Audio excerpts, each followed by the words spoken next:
Yes, good evening. This is Sir J.K.M, Sir J.K Mbaha, and coming live from the world of sports. Today, I want to bring us sports, and we are launching a new series of podcasts, which is called Home and Away. In this series, we are going to cover Namibian sports in particular as our emphasis and our focus is always the case, and also not taking away from the world of sports around the world. We'll look at it: Namibia, South Africa, Botswana, Zimbabwe, and also the world at large. Not to forget that we are also having the Underway Club World Cup in USA. So we are going to cover those. And today I just want to walk us through. So this is episode number 1 in the broadcast under the Sir J.K.M World of Football. Today is episode 1 in line with the Home and Away podcast. So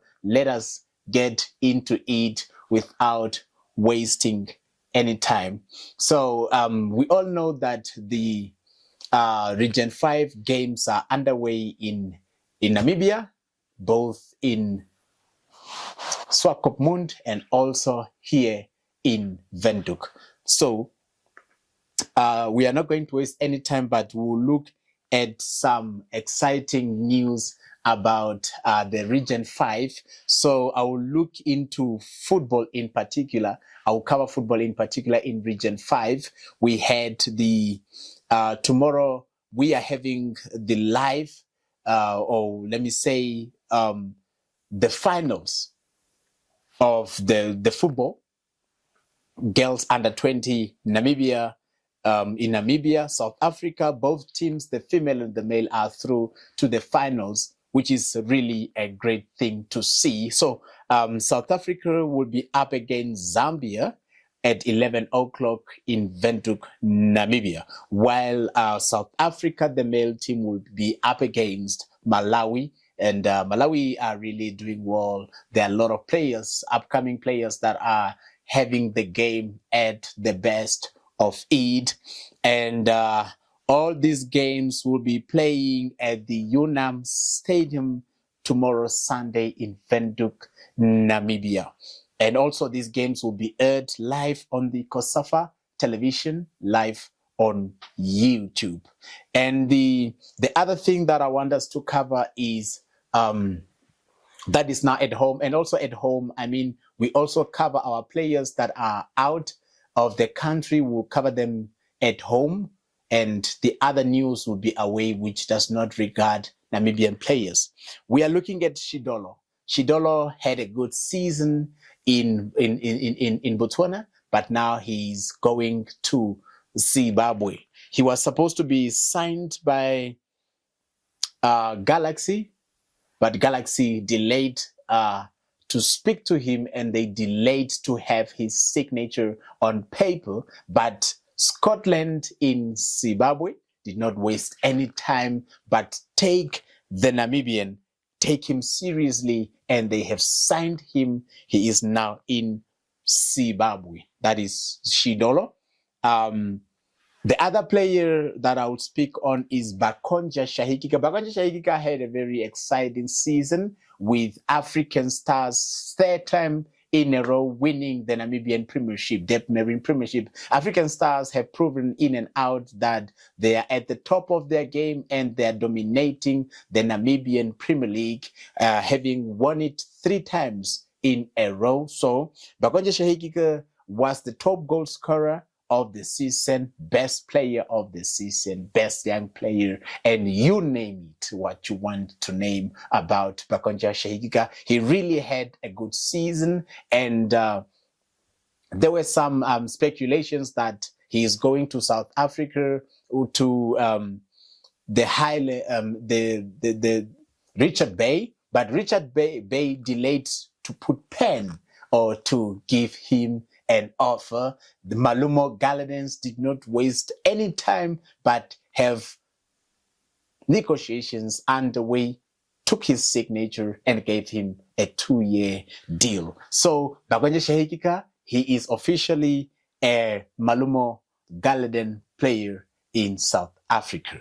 That is good to see. It's very good to see Namibian players being shipped out of Namibia, going to South Africa, going to Botswana, and also going to Zimbabwe and across the globe. It is good to see that our Namibian football is getting some momentum, gaining some muscles, and seeing the game, a beautiful game in Namibia, becoming one of the prime games of football. Namibian Premier League is yet to be professionalized, and the professionalism of Namibian Premier League will be realized with the Premier League being independent from the governing body, which is NFA. But all that is exciting news to see, and we will cover it as it unfolds. But Namibian Premier League, the NFA does not want to let go of the league, and that was the argument between them and Deb Marine. When they were renewing the contract of sponsorship 2024-2025 season, that was the promise that the NFA gave to the Dep Marine, that we will let the league go, but the NFA did not stick to their word, but did not let the league go. The league still played under NFA, and Dep Marine was upset in that regard. So let us go further.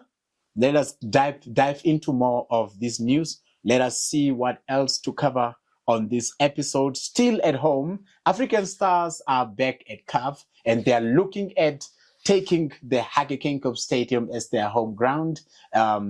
I believe, and I've heard some rumors that negotiations are underway with the Namibian Rugby Union, who are the owners, let me say the administrators of the Dr. Hage Geingob Stadium. But that is also underway. That is also in negotiations, that they want to bring the home games at home so that they can have the advantages that other teams have of playing in front of their own fans. That will be great. That will be good for African Stars to bring the games home. It will give momentum to them. Players will be very good, happy. Players will play differently in front of their own fans.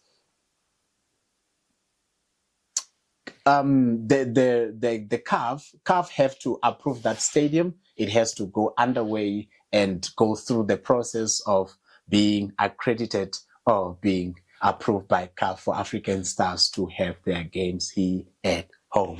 But good luck to African Stars wanting to bring the beautiful game to the Republic of Namibia. It will be really good. As I had in my previous episode, or on my article that I wrote, the two options that we have bringing football back home. Even the Namibian national team now having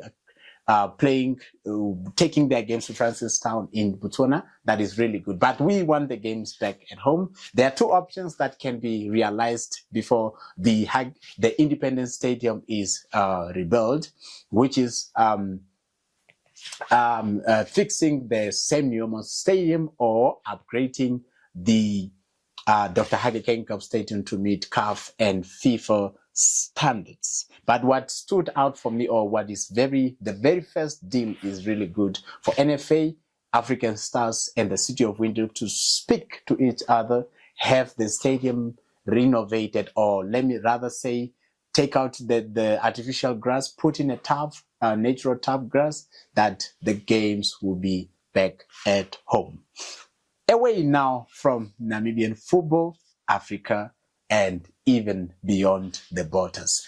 Going straight to America, the Club World Cup. We all know that the Club World Cup is underway, and now we have two teams left in this competition, and those other than Chelsea, hailing from England, London, and PSG, the champions of Europe, having just won the Champions League.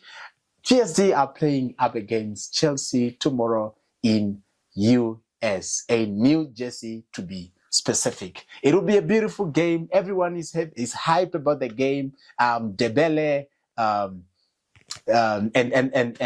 Mendes, they are really doing good. Hakim, not to take away from him, the Moroccan international, having a beautiful game and also have increased in play, and he is really on a good track. But don't forget Chelsea. Chelsea are really pushing hard, are doing well, having signed Joao Pedro, having signed the lap up in front, the number 9 for Chelsea. He is really doing good. But The game will be decided tomorrow, 9 p.m. Namibian time. The game will be live across all sports platforms. Moving away from the Club World Cup, I want us to look into the Crystal Palace and the Lyon case. I would say a case. Multiple ownership of club across Europe is one of the things that have mushroomed over the years. We all know that the Lyon have won. They won the case to remain in the Ligue 1, that is the French Premiership or Premier League. They have won that because they had a case in regards to finances and them not being able to finance themselves. But winning that case, they have had some funds coming through for them to be rescued and be financially strong and free. So Ligue 1 club Lyon is going to play in the Europa League. Why aren't they going to play? Because these teams are both owned by one entity administratively and financially. So, according to the UEFA league and rules and across multiple ownership of clubs, these teams will not be able to participate in the same competition. So, Crystal Palace will not have, they will not play in the Championship. You have a Champions League. Crystal Palace will not be allowed to play in the Europa League. Crystal Palace will move down to the Conference League, and Nottingham will come up into the Europa League. Crystal Palace will be kicked out of the European competitions, with Nottingham moving up and Brighton also entering the Conference League, taking the place of Crystal Palace. So that is from me, Sir J.K.M. That was episode number 1 in the home and away episodes that we will be bringing to you, or series rather, that we'll be bringing to you. And I would say, love football, love the game, the beautiful game of football. From the world of sports, Sir J.K Mbaha, I say good.